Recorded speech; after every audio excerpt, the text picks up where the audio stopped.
다음 아니 날 확신이 없는데 장관님이 결재를 하세요. 과장이나 국장도 아니고 일무 실무자도 아닌데요. 그거 얼마나 중요한 결재인데 그거를 번복을 하세요. 그 책임감을 어떻게 하시려고요? 뭐 제가 그 변명처럼 들리실지 모르겠지만 변명하시는 송옥주 의원님 질의해 주시기 바랍니다. 네, 해병대 사령부가 있는 화성갑 출신 송옥주 의원입니다. 해병대 전우들께서 얼마나 지역사를 위해서 봉사하시고 해병대에 대한 자긍심이 큰지를 알고 있기 때문에 이번 해병대 사망사고와 해병대원에 대한 사망사고와 관련돼서 특별히 더 안타까움을 표하고 있습니다.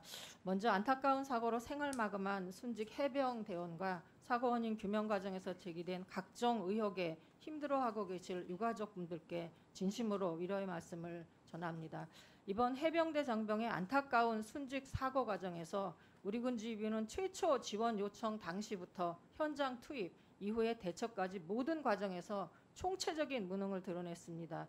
권력층이 비호하는 사람을 보호하기 위해서 정당한 수사행위를 방해하는 중대한 국기문란 행위까지 자행을 했습니다. 결국 우리 군은 셀프 수사에 나섰고요. 오늘 아침에 사단장을 비롯한 주요 지휘관들의 책임을 희석하는 결론을 내렸습니다. 손바닥으로 하늘을 가린다고 하늘이 가려지지 않습니다.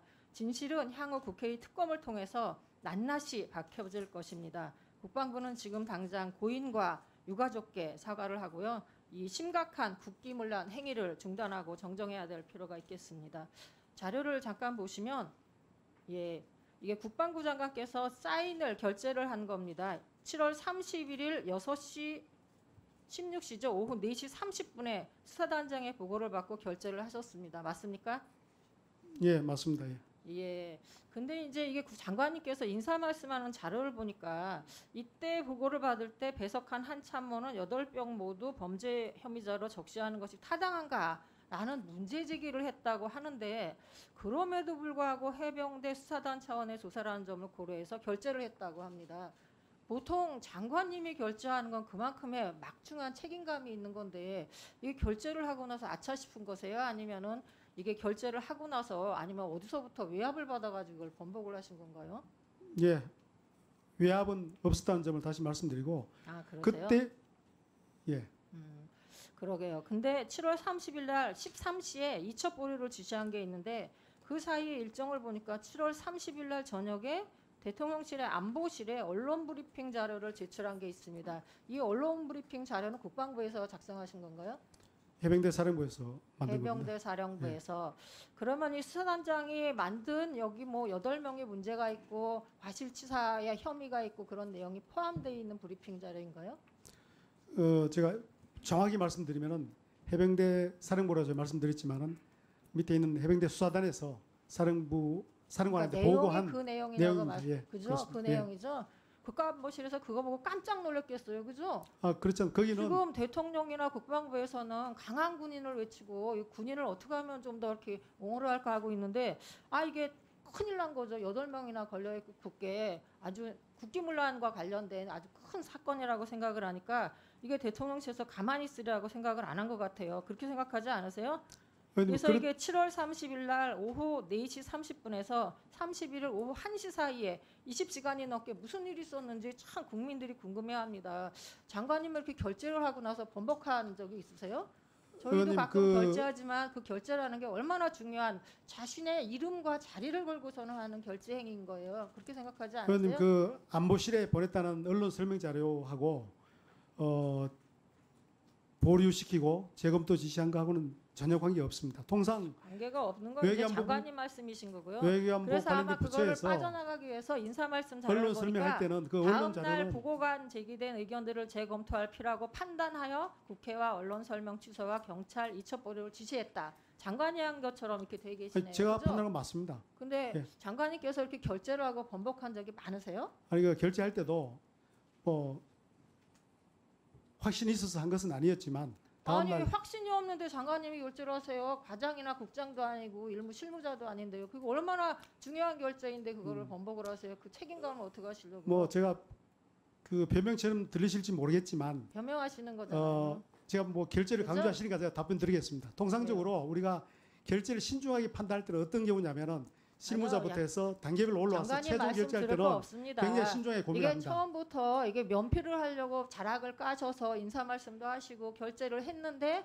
그거를 약간 축소시키기 위해서 해병대 수사단 차원의 조사를 하는 점을 고려해서라고 했는데 이 해병대 수사단 결과 보고를 경찰에 입첩하고 그거를 근거로 해서 수사를 하고 검찰로 이관하고 그렇게 되는 절차를 거치면 이 기초 자료가 엄청 중요한 거죠. 그렇게 의원님 생각하지 이게 않으세요? 이첩하기 위한 과정 절차로서 장관 서명이 있는 게 아닙니다. 원래 이첩할 때는 장관 서명 안 받습니다. 근데 그거 오해하시면 안 되고요. 그러니까 결제를 이것은- 하셨다는 건 여기에 대해서 일정 정도로 동의를 하시고 인정을 하시고 뭐 그런 부분은 그럴 그렇게 수도 있다라고 개연성이 있다고 인정을 하신 거잖아요. 예, 그렇죠? 그 부분은 맞습니다. 예. 근데 왜 번복을 하셨어요? 근데 너무 그 서명에 대해서- 강하다라는 외부로부터의 연락이 받으신 거 아니세요? 아닙니다. 제가 그러고 단호하게 나서 말씀드리겠습니다. 법무 담당관한테 지시해서 법무관리관한테 지시해서 그럼 법리적으로 빠져나갈 구멍을 한번 찾아봐라 그렇게 하신 거 아니세요? 근데 그런 뭐 법무관리관한테는 언제 표현을 그러면 하시는데 이게 법리적인 그 검토라고 의원님 말씀하신 그 거세요? 내용은 전혀 아닙니다. 그렇지 아이, 않습니다. 장관님께서는 무조건 아니라고 그러시는데 저 말 누가 아니라고 믿겠어요? 제가 드린 정황 말씀 자체가. 믿으셔도 그럼 됩니다. 30일부터 31일 오후 1시까지 무슨 일이 있었던 거예요? 장관님이 20시간 동안 막 고민하고 법무관리관하고 같이 상의해서 아 이건 법률적으로 문제가 있구나 국방부가 문제가 있을 수 있겠다 그렇게 생각해서 그럼 이걸 번복을 하신 거세요? 다시 한번 말씀드리지만은 그 전날 조금 의아하게 생각했던 부분이 다음 날 다시 근데 일정을 장관님 저희가 많은 경험도 하고 일을 하지만 찝찝하고 이상한 거는 하시면 안 돼요. 저희도 뭐 행사하면서 약간 이상하다 싶은 건 꽉 사단이 나거든요. 그렇게 생각하지 않으세요? 이것도 만약 문제가 있다고 하면 잠깐 검토하시고 그 다음에 결제하시면 되죠. 분명히 약간 이상하긴 하지만 아 이게 타당하다, 개연성이 있다, 그럴 수도 있겠다. 이게 문제가 크다. 여기서 잘 이걸 진상규명을 해야지 국민들의 의혹을 해소할 수 있겠다라는 위기의식을 느끼신 거잖아요. 모든 사람들이 다 구명조끼나 장화도 안 신고 그 수해복구를 간 해병 그 젊은 병사가 사망을 했는데 다들 얼마나 충격을 받으셨겠어요. 장관님도 마찬가지로 그 위기의식 차원에서 아 이게 이 상황에선 결제를 해야 되겠다라고 딱 생각하시고 하신 거잖아요. 그러니까 밖에서 어디서 연락을 받으셨으면 제가 밖에서 연락받은 거 없습니다. 예. 다음 아니 날 확신이 없는데 장관님이 결제를 하세요. 과장이나 국장도 아니고 일무 실무자도 아닌데요. 그거 얼마나 중요한 결제인데 그거를 번복을 하세요. 그 책임감을 어떻게 하시려고요? 뭐 제가